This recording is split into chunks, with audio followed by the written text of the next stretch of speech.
Tell us about the grains. Yeah, well, I love to grind my own grains to flour to bake my sourdough bread because of the flavour, but also the health benefits. Yeah. And so I'm part of a co-op on the Sunshine Coast, and every quarter we put in an order through Demeter, and they're biodynamic. So I've got biodynamic wheat. Fantastic. And I buy several bags every 3 months, and that will keep me going in flour. And so, and that goes in the mill now?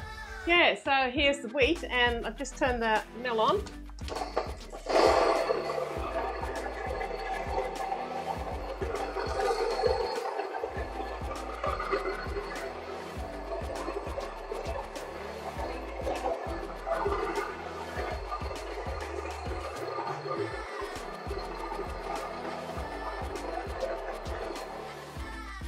Bit of a noise, isn't there? It is a bit of noise. So how much flour do you actually get out of, say, if you were to put a scoop of grain in there, how much? Don't talk to me about measurements. You get a bit more flour than you do with the wheat. Yeah, so feel it. Just slightly warm. It is, yeah. Slightly gritty. It could be a lot finer. But that coarse nature of it, that's creating the bread, the texture that of the bread. Crumb, yeah. I don't like a stodgy kind of texture on my bread. Yeah. I just like to have a little bit of a crumbly kind of texture. Yeah. Yeah. Now this is a heavy bread because this is 100% wholemeal. Okay. All the bran and all the wheat germ is in there, and if you were to sieve that, about a third of that is just bran and wheat germ. Wow. So that's a lot of fibre. Absolutely. You only need a slice of bread every day to keep you regular. Excellent. So yeah, no more all bran. No more all bran.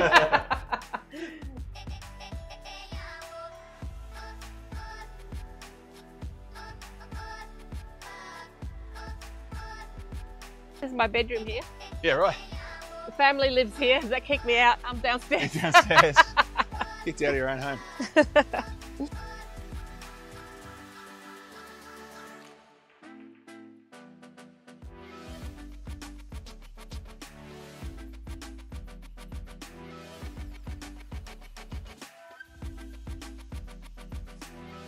So this is a chicken coop here. Soon we're going to take one of the housing into this half here and close it off. Because I just want to do the pure breeds and breed from them. There's 2 roosters in there. Yeah. You said that on That cheeky things. So this is the food forest garden we're in now. And this is where I grow all my tropical plants. Everything here is edible, or it's a support plant. Or weeds. Or weeds. Different varieties of bananas.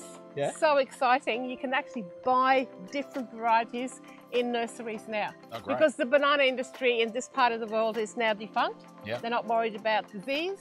Oh, right. So when you're growing bananas in your backyard, it was only allowed to have ladyfingers. Yes. And now I've got a dwarf Cavendish. I've got some plantains. Great. And these are sugar bananas here.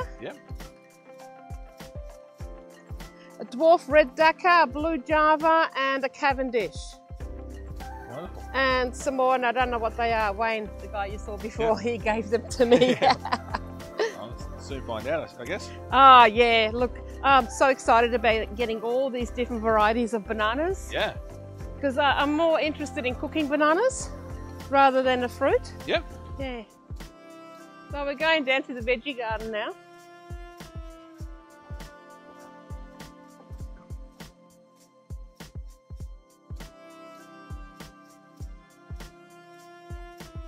So Elizabeth, what are you growing here? This is your daily vegetable garden? Absolutely, yes. So we've got carrots here, lettuce, and there's parsnips, there's cauliflowers, broccolis and cabbages all coming on. They're just in that, just before getting productive stage. I started harvesting some potatoes from there.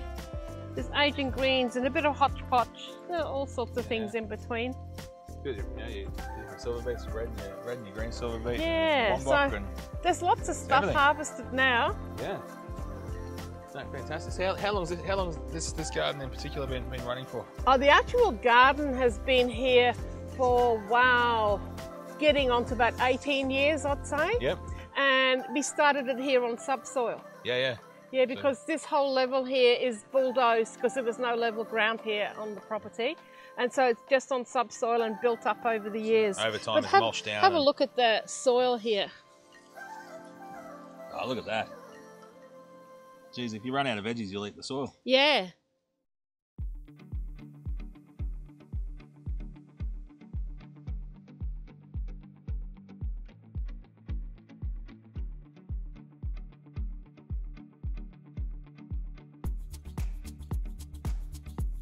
So what sort of tips do you have for people who may be actually building a garden on subsoil to actually build up that soil quality? Okay, well, we've really tapped into our local refuge centre where people bring their branches to offload, and then there's big mulching machines done through council, and we got these big piles of mulch that we can just take as residents. Wow. And a lot of that has been used to build up the organic matter in this soil here.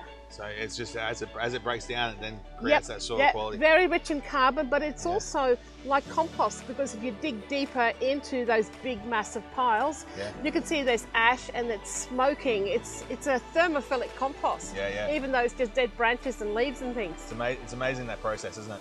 Oh, absolutely, yeah. And the bigger the pile, the more heat is being generated. So you know it's not just carbon rich, it's also got nitrogen in it. Yeah. All right, fantastic.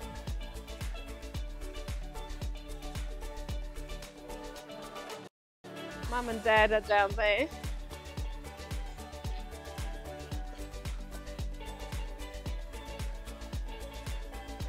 And Wayne, the guy you met before, just redone the wall here to make it little piggy proof, to clean this area up here, so I can then plant the sweet potatoes in a few weeks. So that's using livestock in the system. Absolutely. So that's your getting your biodiversity and getting them into turn the soil. Well, so one of the principles of permaculture is minimum input of maximum yield. Yeah. So you let your animals, your chickens, your pigs, do the work for you. Oh, hey piggies. Here they are.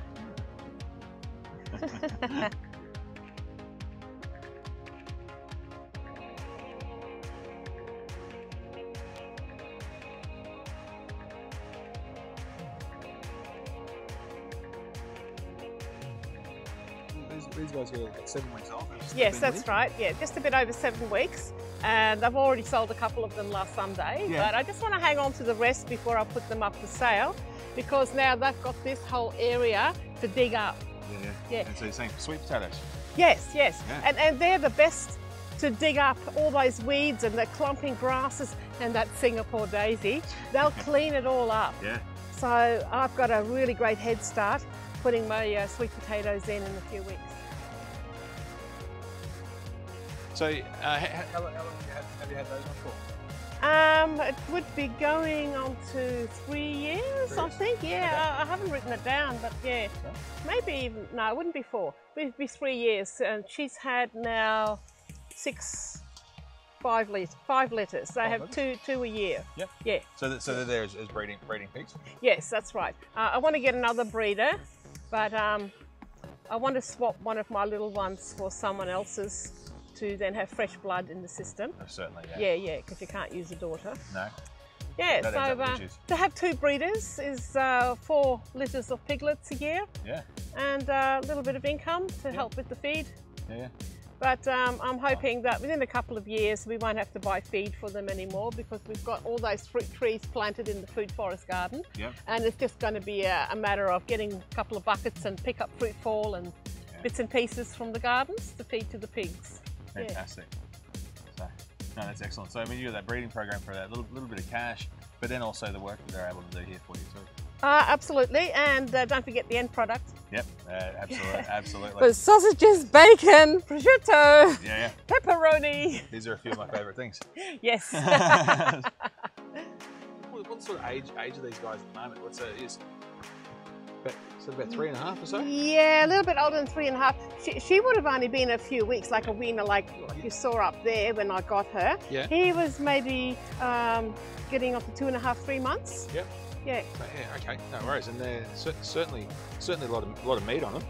Oh yeah, that's what you see, isn't it? Yeah, Meat. absolutely. You see meat, and all of a sudden all I can see is bacon. Yes. But so in terms of the size, you know, you're saying that they are a lot like a fattier pig. Yes, and that's the beauty of having saddlebacks. They are a very fatty pig, and pig fat is just so useful. Okay. So what sort of stuff other than the obvious crackling? Well, What yeah, else and can of you course, use for good amount of fat on the bacon Yeah. to keep that really lovely, soft and moorish. But I use the fat to render down and make soap, it? Okay. and also an ointment for my face. Yeah, right. You didn't smell me, did you? No, I Doesn't smell like a pig? No, you don't. I've got my don't own smell it at all. ointment here, Yeah.